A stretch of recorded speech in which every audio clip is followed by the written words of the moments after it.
Irmãos, hoje eu quero trazer um assunto que Deus ele tem bradado no meu coração para falar sobre isso. Eu quero que você abra sua Bíblia em Lucas capítulo 2, verso 8.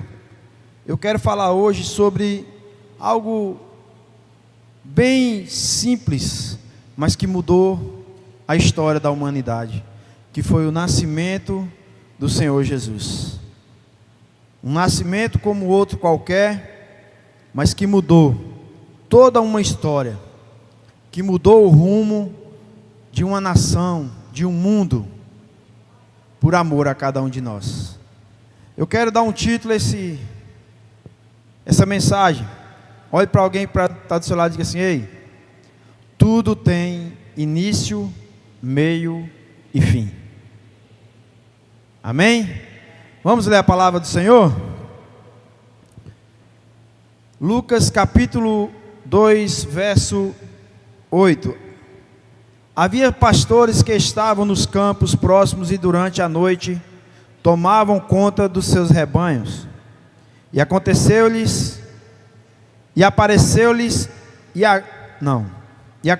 que um anjo do Senhor apareceu-lhe e a glória do Senhor resplandeceu ao redor deles. E ficaram aterrorizados. 10. Mas o anjo lhes disse: não tenham medo, estou lhes trazendo boas novas de grande alegria, que são para todo o povo. Hoje, na cidade de Davi, lhes nasceu o Salvador, que é Cristo o Senhor. Isto lhes servirá de sinal: encontrarão o bebê envolto em panos e deitado numa manjedoura. 13. De repente uma grande multidão do exército celestial apareceu com o anjo, louvando a Deus e dizendo: glória a Deus nas alturas e paz na terra aos homens, aos quais Ele concede o seu favor. Só até aí por enquanto. Vamos agradecer a Deus. Feche seus olhos. Pai amado, estou aqui mais uma vez, Pai amado, para me diminuir cada dia mais e que o Senhor venha falar através da minha boca, através da minha vida. Quem sou eu, Pai?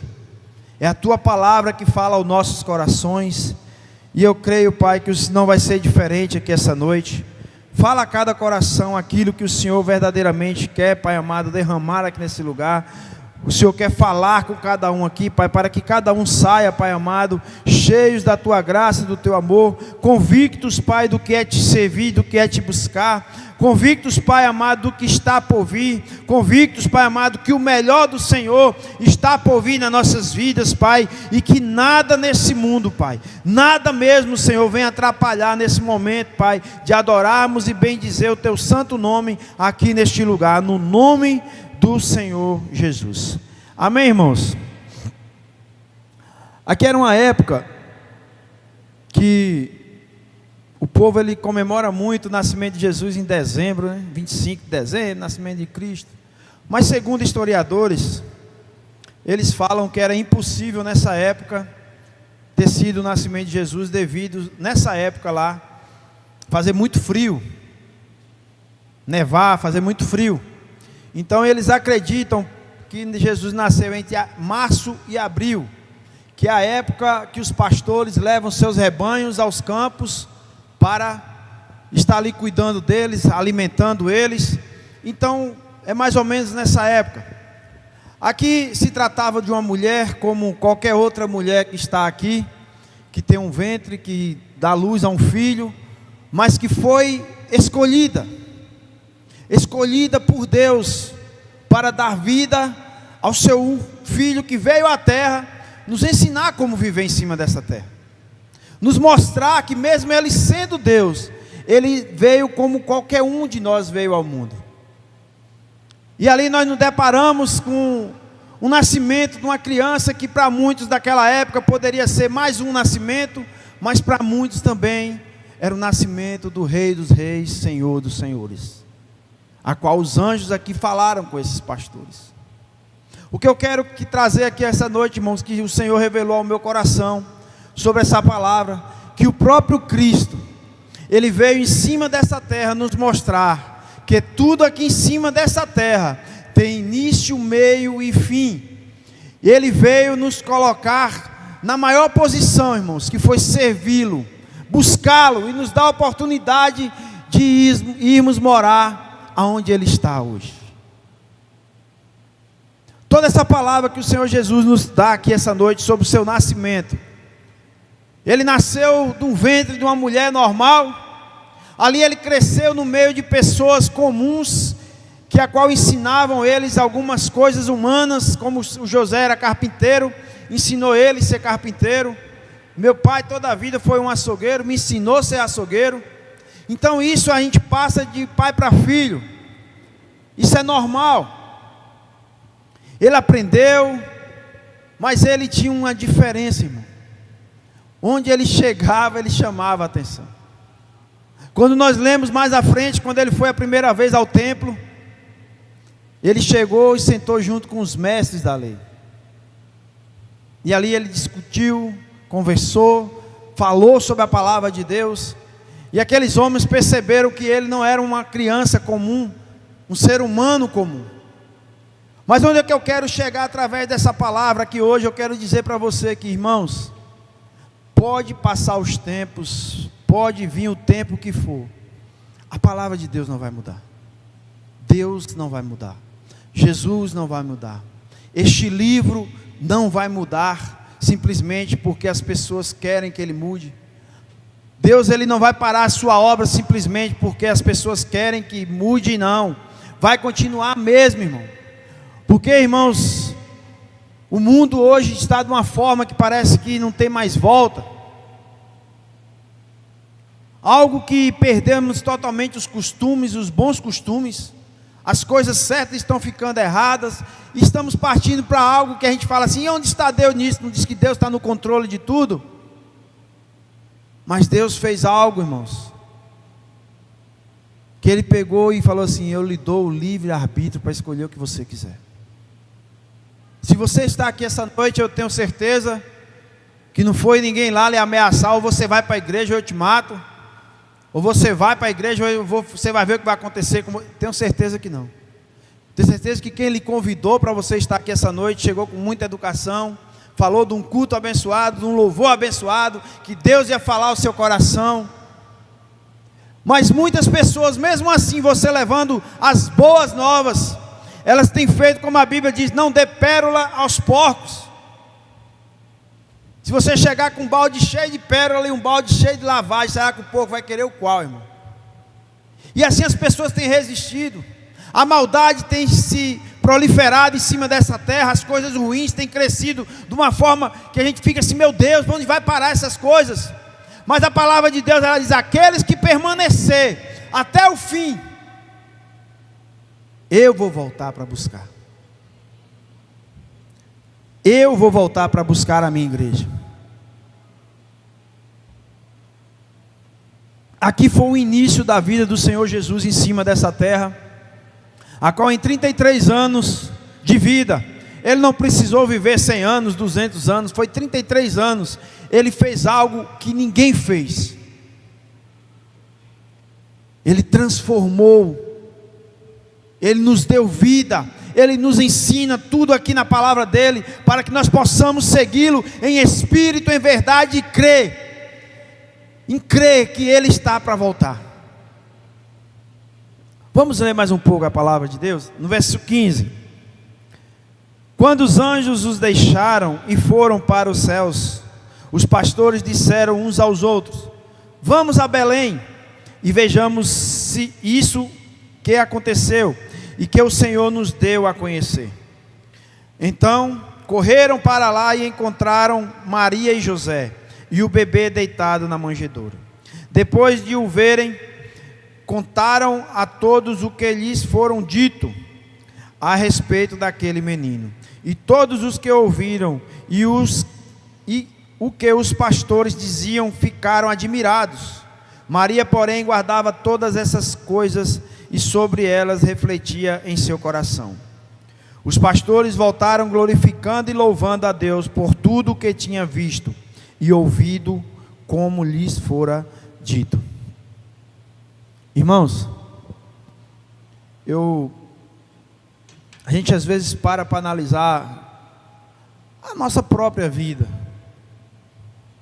O que eu falo sempre aqui, eu creio que cada um faz essa análise. Como está a minha vida?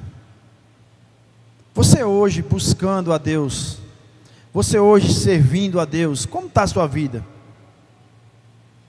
Como você está diante de Deus?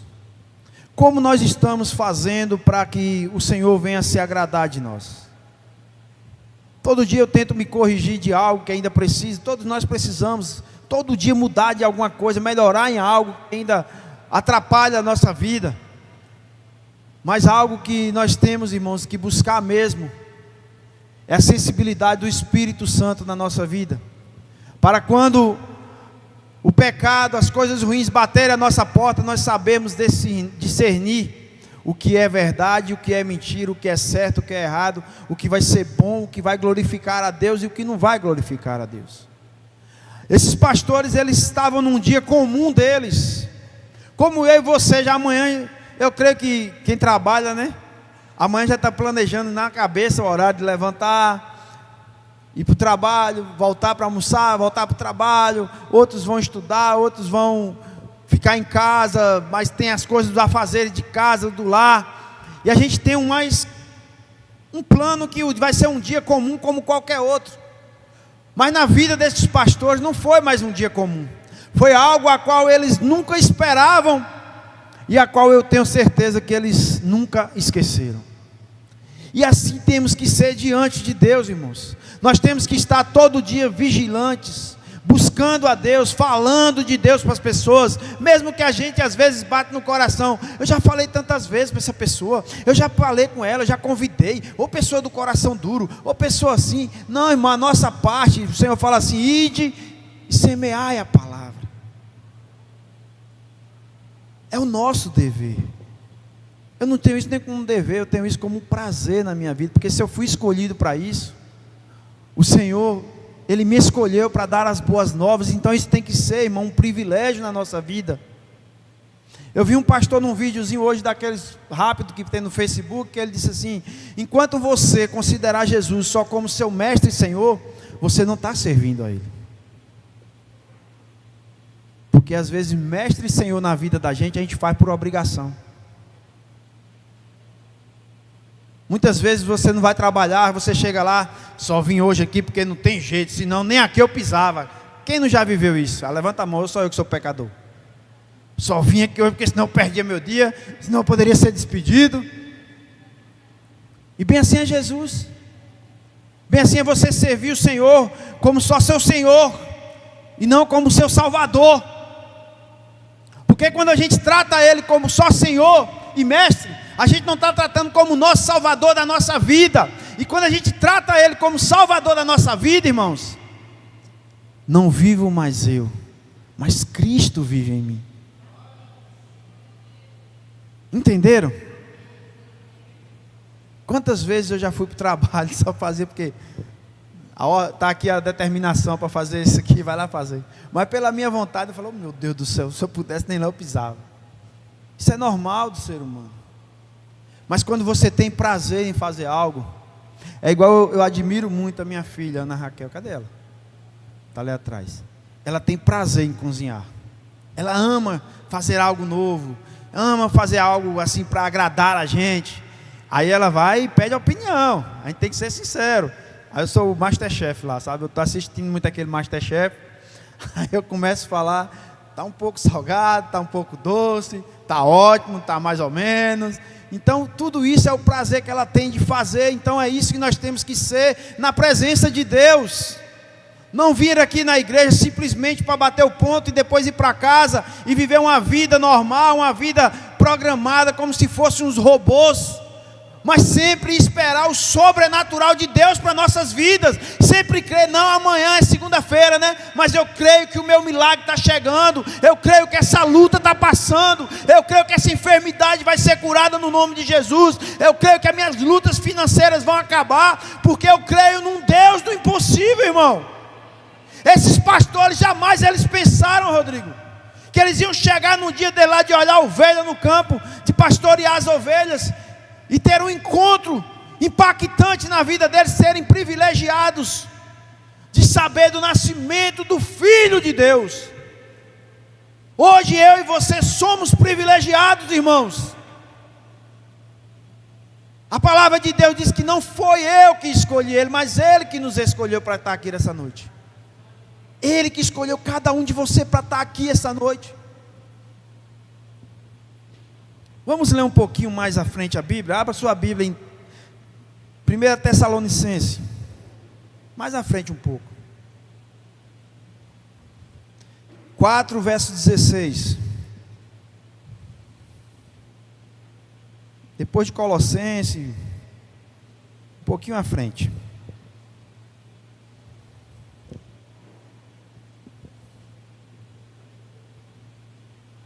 Quatro 16, acharam?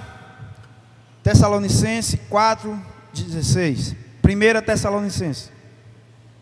Diz assim: pois, dada a ordem com a voz do arcanjo e o ressoar da trombeta de Deus, o próprio Senhor descerá dos céus, e os mortos em Cristo ressuscitarão primeiro. Depois nós, o que estivermos vivos, seremos arrebatados com eles nas nuvens para o encontro com o Senhor nos ares. E assim estaremos com o Senhor para sempre. O início foi lá quando Jesus nasceu. Aqui o Senhor já tinha sido crucificado, já está no céu, esperando a trombeta de Deus tocar, para Ele voltar e buscar a sua noiva. A palavra de Deus que aqueles que estiverem vivos, vai subir e o encontrar nos ares. Quem quer voar aí? Toda a vida, quando a gente era pequeno, era doido para ser o Superman. A gente vai voar, ó, pegar subindo. Irmãos, parece até loucura aos olhos humanos. E Deus, por acaso, é normal para ser humano? As coisas de Deus são normais para seres humanos?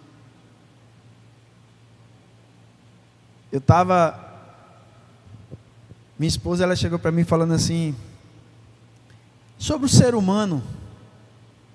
Cada um aqui tem um DNA diferente, né? Ninguém aqui é igual, em nada. Em nada, não é dizer que não, isso aqui é igual, é nada. Não tem como ser nenhum ser humano igual.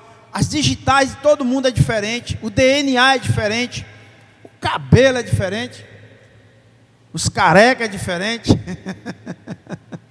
mas todo mundo é diferente. Aí vem um abençoado que inventou a teoria que o homem veio do macaco. É engraçado, né? É tão perfeita a obra de Deus, que as mães que bem sabem, que já deu à luz, é algo inesquecível na vida de uma mulher. Não só o parto em si, irmão, mas é aquele início de você ver uma vida dentro de você sendo gerada. É algo, para a gente que é pai, já é impactante. E eu fico assim, às vezes, imaginando, por isso que amor de mãe não tem, acho que só o de Deus para superar. Não tem igual, porque pai é bicho bruto. Pai tem hora que ama, tem hora que já não está amando. Mas mãe não. Mãe, o filho pode estar onde for, irmão. Pode estar errado. Um dia eu fiquei impactado com um vídeo. Uma mãe, ela foi buscar o filho dela, drogado e bêbado, no meio da rua. Botou dentro de um carrinho de mão e levou para casa. Botou no carrinho de mão e levou para casa. Mãe é algo sobrenatural. Aí você para analisar como forma tudo perfeito.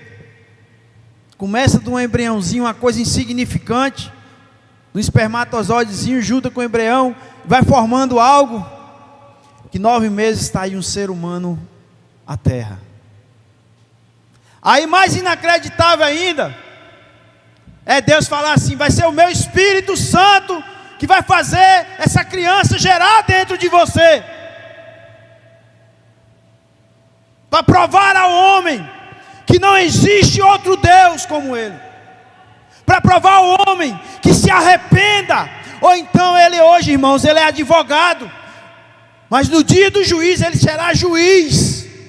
Então a gente tem que buscar o Senhor no começo, porque no final, irmão, é onde nós vamos parar. O final é onde vai dizer onde você vai morar ou não. Enquanto estiver com fôlego de vida, a esperança, buscai ao Senhor enquanto estiver respirando.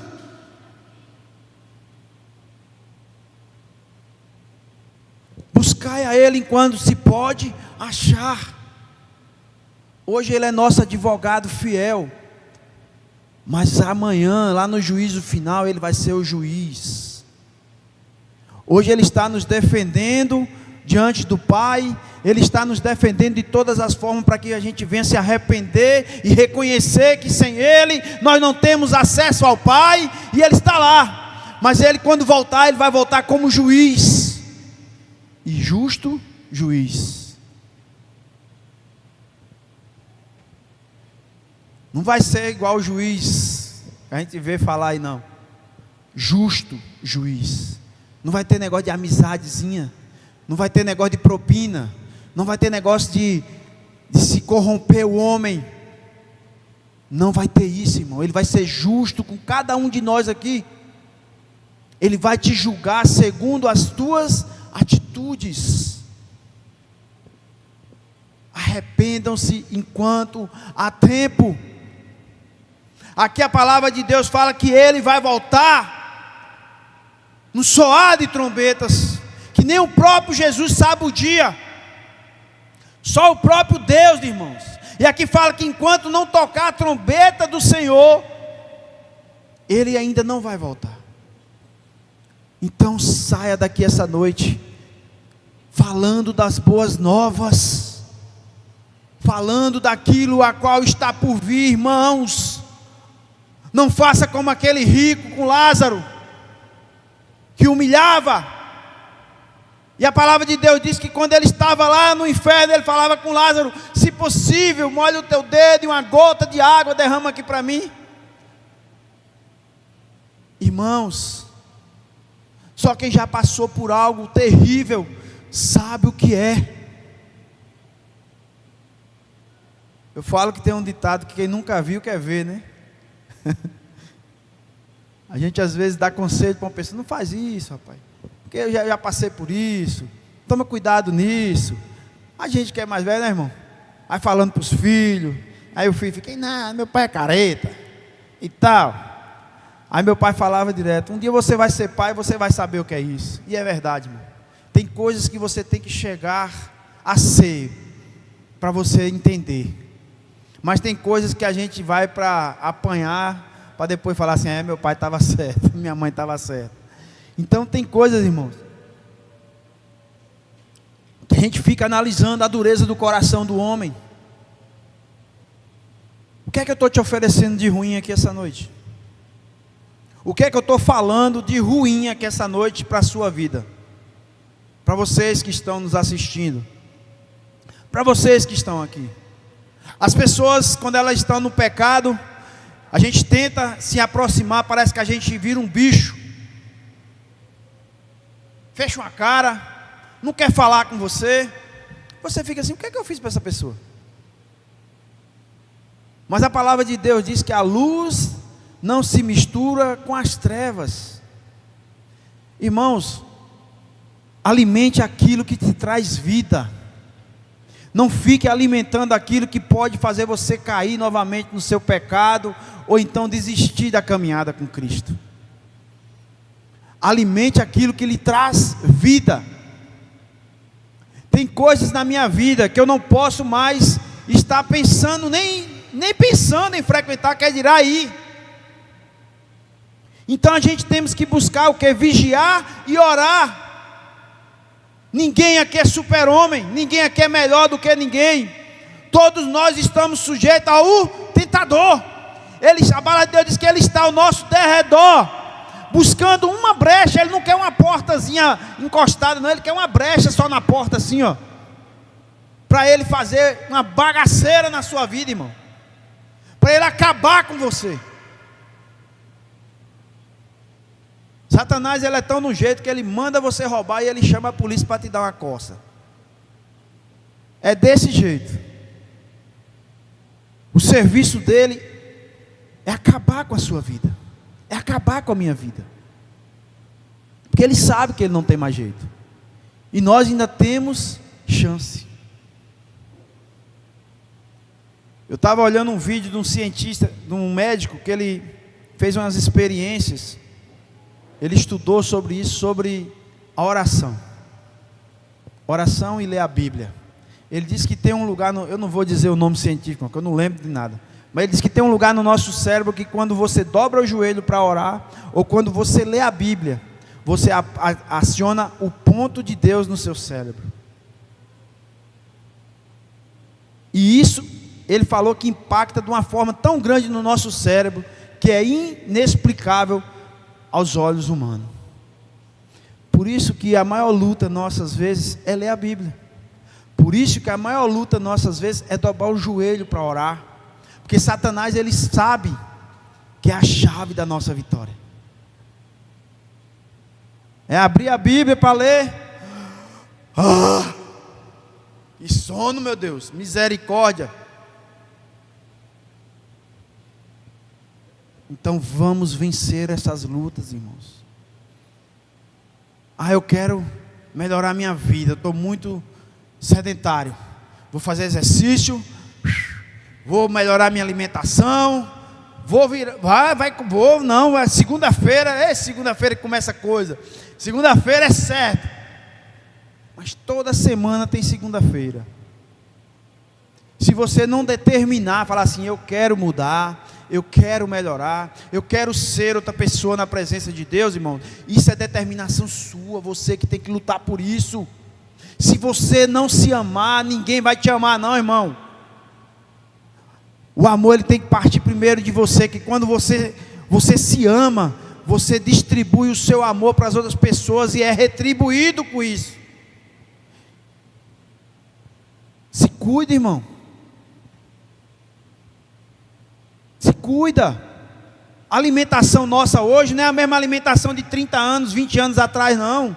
Que você comia um feijão que só tinha osso dentro e não passava mal.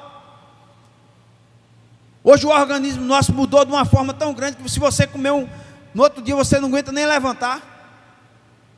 As formas de alimentação hoje é totalmente diferente. Então a gente tem que aprender a se cuidar. Eu vi um testemunho, já contei aqui do pastor Jorge. Ele falou que comia doce, que misericórdia, viciado em doce, viciado em comida gordurosa, ficou diabético. Aí depois ele falou assim, agora eu vou culpar Deus, né? Porque eu fiquei diabético. Deus, por que você deixou eu ficar diabético, Deus? Se eu era guloso para comer as coisas, se eu não tinha freio. Então a gente temos que aprender a ter autocontrole das coisas na nossa vida. Tem coisas que é a oração que vai vencer, tem coisas que é a palavra, mas tem coisas que é o seu caráter. É você que vai vencer, irmão. É suas atitudes que vai dizer quem é. Deus, eu preciso mudar. Deus, eu tenho que ser uma pessoa melhor. Mas você faz por onde melhorar? Deus, eu preciso ser um marido melhor. Deus, eu preciso ser uma esposa melhor. E você faz o que para melhorar, irmão? Fica esperando que Deus venha. Deixa eu lhe dar aqui aquela varinha de condão. Acho que toda mulher já sonhou em ter aquelas varinhas de condão, né? Para fazer assim, e a casa arrumar todinha, virar tudo. Se tivesse uma varinha daquela, era benção demais. Será que vai precisar de Deus descer do céu? Você quer uma varinha de condão, meu filho, para você ajeitar a sua vida aí?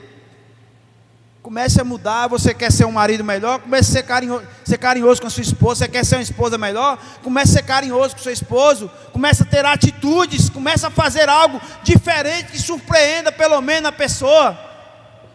A pessoa convidou o marido para tomar sorvete aqui.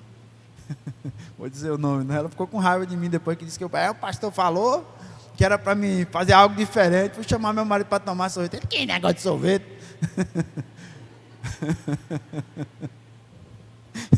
Eu não mandei chamar para tomar sorvete, não. Só mandei fazer algo diferente. Mas ela parou, irmão. Cadê que ela persistiu? Né? A gente às vezes quer que as pessoas mudem no estalar de dedos. Mas você tem mudado? Você tem feito a diferença? Não é verdade? Vamos voltar para a palavra? Então, irmãos, vamos estar preparados. Eu quero que você volte um pouco aqui na palavra, aqui em Marcos. Marcos capítulo 13, verso 32. Eu quero estar lendo essa palavra aqui. Marcos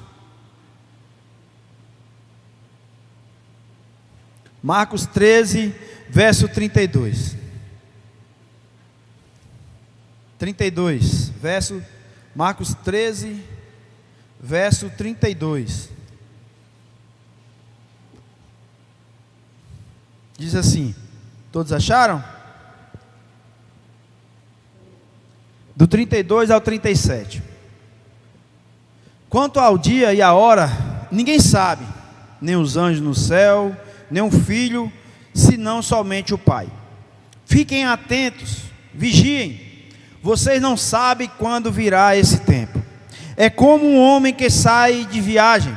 Ele deixa sua casa encarregada de tarefas, cada um dos seus servos, e ordena ao porteiro que vigie. Portanto, vigiem, porque vocês não sabem quando o dono da casa voltará. Se à tarde, ao meio-dia, ao cantar do galo ou ao amanhecer. Se ele vier de repente, que não os encontre dormindo. O que lhes digo a todos: vigiem. Vigiem. A palavra de Deus diz também que se a gente soubesse que horas o ladrão poderia vir à nossa casa, a gente ia o quê? Se prevenir, né? Então vigiar, irmão, porque a gente não sabe a hora, nem o momento, nem o Filho do homem sabe. Nós não sabemos de nada daqui a 10 minutos, 1 hora, amanhã. Se nós soubéssemos, eu acho que a gente se prevenia em tudo, não aconteceria nada. Mas Deus, Ele não deu isso para nós. Então que nós possamos estar vigilantes diante da presença de Deus. A vida nossa, irmãos, é algo tão interessante que eu fico assim analisando como ela é frágil. Como nós somos frágeis. Uma dorzinha de cabeça já deixa a gente... Eu mesmo sou meu Deus. Se tem um trem que me tira do sério é dor de cabeça. Misericórdia. Uma dorzinha de dente nem se fala. Uma gripezinha, tem gente que já está morrendo em cima de uma cama. E a gente fica se analisando como nós somos tão frágeis. E às vezes como nós somos tão arrogantes. Cheios do seu eu. Tem pessoas que... eu acho que ela... sei lá... tem algo a mais que outra pessoa, porque... tem gente que olha para você assim... sendo que você está lá embaixo e ele está no pedestal. Tudo nessa vida, irmãos, mas é tudo, tem início, meio e fim. O Senhor Jesus, Ele veio, nasceu, ensinou, profetizou, curou, nos ensinou o caminho, a verdade e a vida, e deixou aqui escrito, para todos aqueles que crêem, não pereça, mas tenha vida eterna. Ele veio, saiu do seu sublime trono, saiu da sua glória, para viver como um filho de carpinteiro, para passar 33 anos em cima dessa terra, nos ensinando a humildade, nos ensinando o caráter de Cristo, nos ensinando que tudo é possível para os que crêem, nos ensinando que a nossa vida, ela pode passar por aflições, mas tem bom ânimo, porque Ele venceu o mundo. Ele não ensinou ninguém a ser preguiçoso, Ele não ensinou ninguém a ser acomodado, Ele não ensinou ninguém a ficar no seu eu, Ele não ensinou nada disso. Ele falou assim: no mundo vocês vão ter aflições, mas tem bom ânimo, eu venci o mundo e vocês vencerão. creia e verás. Eu creio que naquela convivência que ele teve com seus discípulos, teve momentos alegres, muitos, de milagres, muitos, mas também de dor, de sede, talvez, de fome, porque ele quis mostrar que a vida nossa não é simplesmente uma vida de história de conto de fadas, que tudo se resolve com uma mágicazinha, que sempre no final tem um príncipe encantado esperando, uma princesa. Mas eu tenho certeza, irmãos, que com Cristo, no final, tem a vida eterna. Porque você que escolhe. É eu e você, cada um aqui. Pai não vai levar filho, filho não vai levar pai, mãe não vai levar filho. Ensina o caminho que deve andar. E é isso que nós estamos aqui essa noite, para um ajudar ao outro a chegar no céu. A nossa caminhada aqui nessa terra, irmãos, vai fazer parte da nossa história. O que você vai deixar em cima dessa terra é algo que alguém um dia vai falar assim: fulano era uma pessoa assim, uma pessoa assada, uma pessoa gente boa, era um servo de Deus ou não era. O que você vai deixar é isso. Mas na presença de Deus, irmãos, o que vai contar é o sim ou não de Deus na nossa vida. Queira receber o não de qualquer coisa em cima dessa terra, mas não queira receber o não de Deus no dia do juízo. Lute, persevere. Está difícil? Persevera. Está complicado? Persevera. Deus é fiel, irmão. Nós não estamos aqui todo domingo, toda terça-feira, para bancar os crentes, não. Para fazer um teatrozinho, depois ir para casa, não. A gente está aqui para buscar a face de Deus. É para a gente se fortalecer. É para a gente crer que existe um Deus que pode mudar a vida da gente em todas as circunstâncias. É para a gente saber que nós estamos no caminho certo. Deus não é Deus de confusão não, irmão. A palavra de Deus, ela é fiel para cumprir nas nossas vidas. Deus é o dono do ouro, da prata. Ele pode fazer o que Ele quiser na minha vida, na sua vida, que Ele não vai descer da sua majestade por causa disso não. Está às vezes passando por alguma dificuldade? Ora a Deus, porque se for da vontade dEle, irmãos, Ele pode mudar a sua história da noite para o dia. E se não for também, agradeça a Deus, porque não era a vontade do Senhor.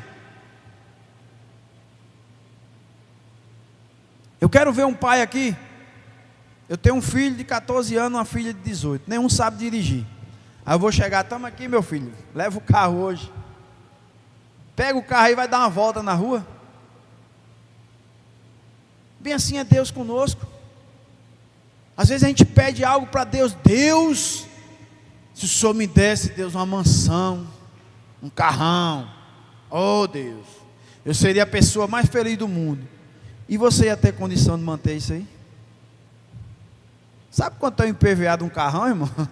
Um seguro de um carrão, manutenção de um carrão. Ai, ai, viu? Eu tinha um amigo, tenho um amigo. O sonho dele era ter uma Triton nova, tirada da casa. Falei para ele: gosto é igual nariz, cada qual tem o seu, né? Eu já prefiro a S10, mas ele quer a Triton. Conseguiu, lutando, trabalhador, muito trabalhador, uma pessoa muito direita. Conseguiu comprar a sua Triton. Comprou a Triton. Seguro IPVA por ano, 16 mil reais. Manutenção, quando ia, as pancadinhas só eram de 1.000, 2.000, 3.000. Manutenção de carro novo. O sonho dele acabou em menos de um ano. Ele não aguentou manter o sonho. Virou um pesadelo na vida dele. Hoje ele está com uma Hiluxzinha 2010, 2009. Que a manutenção é mais barata, seguro mais barato, e um carro, e é outro carro. Então às vezes o sonho da gente que a gente às vezes sonha tanto com Deus, mas será que você vai ter condições de manter o sonho? Tudo isso a gente tem que parar para analisar. Será que você hoje, do jeito que você está passando, às vezes, tanta dificuldade, tantas coisas, quem é você se Deus falar assim, hoje você tem, meu filho, lá 10 milhões na conta? E aí? Será que você seria aquela mesma pessoinha humilde? Ô pastor, paz pastor, como é que tá as coisas? Quero lá saber de igreja mais nada, moço. Aí, dinheiro para mim agora não é problema mais não. Quem somos nós, irmãos, na dificuldade, quem é você na bonança? Quem somos nós na saúde e quem somos nós na doença? Quem somos nós na alegria e quem somos nós na tristeza? Tudo isso, a palavra de Deus fala lá em Tiago que nós temos que ser provados para sermos aprovados por Deus. Então as coisas de Deus não é simplesmente a gente só querer. Não, Deus, me dá isso, me dá aquilo, porque senão é isso, é aquilo. Não, irmão. A gente tem que aprender primeiramente a ser, sabe o quê? Obediente a Ele. Obedecer a Deus às vezes requer sacrifício de suas próprias vontades, dos seus próprios desejos, irmão. Eu um dia falei com a minha esposa, vamos visitar um pessoal que a gente tem ali a amizade aí, na missão de Aricobé. Aí eu falei com ela, vamos esse final de semana? Ela, não, esse final de semana tem isso. Falei, então no outro tem isso, no outro tem isso. Isso já tem 3 meses, a gente não conseguiu ir lá por causa dos compromissos que a gente tem com Deus primeiramente, não é com o homem. Então às vezes servir a Deus requer sacrifício. Não vivo mais eu, mas Cristo vive em mim. Às vezes a minha vontade, irmãos, misericórdia, não vou nem contar para vocês não desviar. A vontade do homem ela é enganosa. Mas quando você está buscando a vontade de Deus para a sua vida, ela é verdadeira. Ela é pura. Ela não te engana. Ela não te leva a lugares a qual você depois possa vir se arrepender. Ela não vai te colocar em situações a qual depois você possa se arrepender. Ah, pastor, mas o mundo está aí de cabeça virada. O problema é do mundo, irmão. Eu estou firme em Cristo. Eu estou crendo em Jesus. Eu creio que dias melhores estão por vir em Jesus. Eu creio que por mais que o mundo pode virar o que for, o Senhor é fiel para cuidar e proteger dos seus. Eu creio nesse Deus que promete que vai vir buscar a cada um que perseverar. Eu creio nesse Deus que um dia eu vou estar num canto e no outro dia já vou estar lá no céu. E eu creio nesse Deus que parece ser loucura aos olhos humanos, mas até hoje é a palavra dele que prevalece, é o Espírito Santo dele que prevalece em cima dessa terra. Eu creio nesse Deus, irmãos. Eu não quero viver por vista nem por homens. A palavra de Deus diz que nós não temos que ter medo daquele que mata a carne, mas sim daquele que mata o teu espírito, a tua alma. Isso que nós temos que ter medo. Essa carne ela vai perecer um dia, mas o teu espírito, a tua alma, ela vai subir aos céus.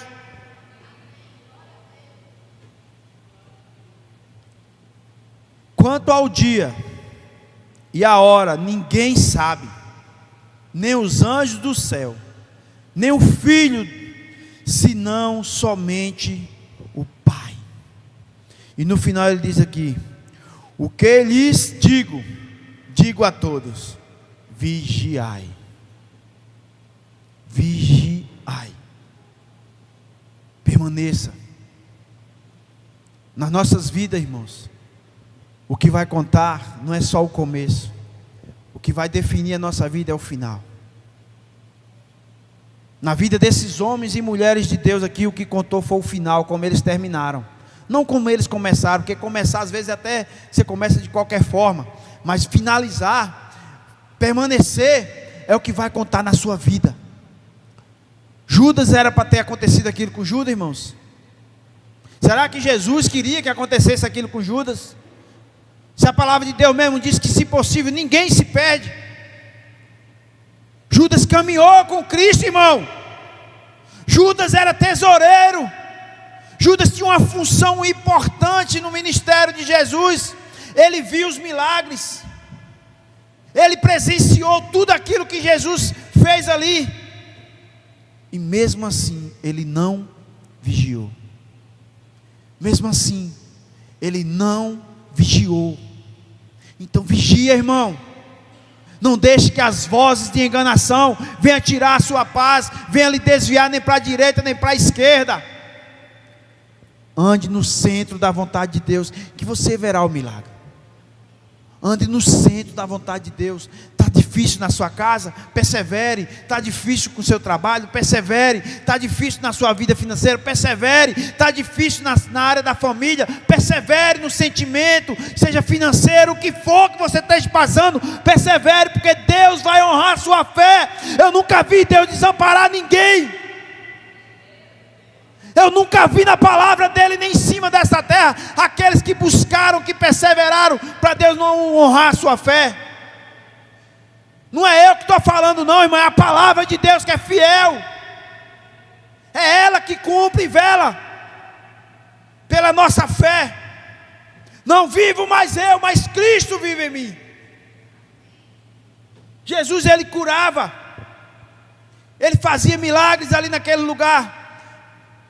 E ele era comediante também, que ele chegou no poço lá, está o cara lá, não sei, mais de 30 anos, tentando entrar naquele poço, não consegue. Ele chega: o que é que tu queres que eu te faça? Ainda era comediante. O cara 30 e tantos anos se arrastando lá para tentar entrar no poço. Ele chega: e aí, tu quer que eu faça o quê? O cara olhou assim: rapaz, eu não vou ser seu lunga não, eu quero que tu me cure. Então seja curado. E você que quer ser curado também, se levante, seja curado em nome do Senhor Jesus. Eu quero orar por você, para aqueles que crêem, eu quero orar por você. Seja curado em nome do Senhor Jesus. Pai, está aqui, Pai, cada pessoa, cada um que está nos assistindo, Pai. Quem sou eu, Pai, diante da Tua grandeza? O Senhor foi tão maravilhoso que nos deu um apelido de bichinho de Jacó. Não sei qual é esse bichinho de Jacó, mas quem somos nós diante de Ti, Pai? Pai, que o Senhor venha, Pai amado, colocar em nosso coração que nós precisamos de Ti em tudo. Em tudo, tudo mesmo, Pai, nós necessitamos do Senhor. Eu não sei, Pai amado, o que cada um aqui está passando. Eu sei que o Senhor é Deus para fazer. Eu sei que o Senhor é Deus para mudar qualquer situação. Pai, nós estamos aqui porque nós cremos no Deus de Isaac, nos Deus de Abraão e de Jacó. Nós cremos no mesmo Deus, Pai amado, que começou o mundo, que fez aquele Éden e está até hoje transformando em cima dessa terra. Nós cremos no mesmo Deus, Pai amado, que tirou um povo do Egito, sustentou aquele povo no deserto, abriu o mar, curou os leprosos, fez o cego enxergar, o surdo ouvir, o aleijado andar. Nós cremos no mesmo Deus que tira um homem da prisão e coloca lá como governador de um país. Nós cremos no mesmo Deus que joga um homem dentro de uma cova dos leões, para mostrar que até os leões têm que jejuar na sua presença. Nós cremos no mesmo Deus que mandou o seu filho para nascer em cima dessa terra e morrer naquela cruz para nos salvar e nos dar a oportunidade de estarmos aqui te adorando. E eu creio, Pai, pelo poder que há no teu santo nome, Pai, que tu és fiel para mudar qualquer situação, seja ela qual for na vida de cada um aqui essa noite. Pai, em nome do Senhor Jesus, a tua palavra diz que não é porque merecemos não, é porque o Senhor é fiel para cumprir nas nossas vidas. Então, Pai, eu te peço nesse momento, Senhor, entre em providência na minha vida, na vida de cada um aqui essa noite, seja qual for a área, Pai. Eu te peço nesse momento que eles possam estar aqui testemunhando, Pai, que depois desse domingo o Senhor fez algo sobrenatural, porque tu és fiel, Pai amado. Tu és especialista em fazer milagres, Pai. Isso aí para o Senhor, Pai amado, não é nada, Deus, diante de nós. Então eu te peço nesse momento, Pai, nos dá uma semana abençoada e cheia de vitória, Pai. Abre porta onde não há porta, faz o milagre que for necessário, mas que o Senhor venha nos socorrer nos dias, Pai amado, de angústia, nos dias, Pai amado, a qual a dor é tão grande que o nosso coração parece que vai rasgar ao meio, Pai. Pai, tira toda a ansiedade, tira tudo aquilo que não provém de Ti, da vida de cada um aqui essa noite, e que nós possamos, Pai amado, vigiar, porque eu sei, Pai, o Senhor está voltando para buscar a Tua noiva, e eu quero estar no meio da Tua noiva, eu quero estar junto com meus irmãos, para subirmos aos céus e morar eternamente com o Senhor, Pai, pelo poder que há no Teu santo nome. Eu te agradeço, Pai, pela palavra, eu te agradeço por tudo que foi ministrado, louvado, adorado aqui ao Senhor, Pai, em nome de Jesus, Pai, leva-nos em paz. Nos dá uma semana, a qual, Pai amado, vai ser a semana que vai revolucionar nossas vidas, que vai mudar a nossa forma de pensar e de agir. Pai, em nome do Senhor Jesus, que nós possamos estar aqui terça-feira testemunhando, Deus, o milagre que o Senhor está fazendo na nossa vida, Pai, no nome de Jesus. Amém, irmãos?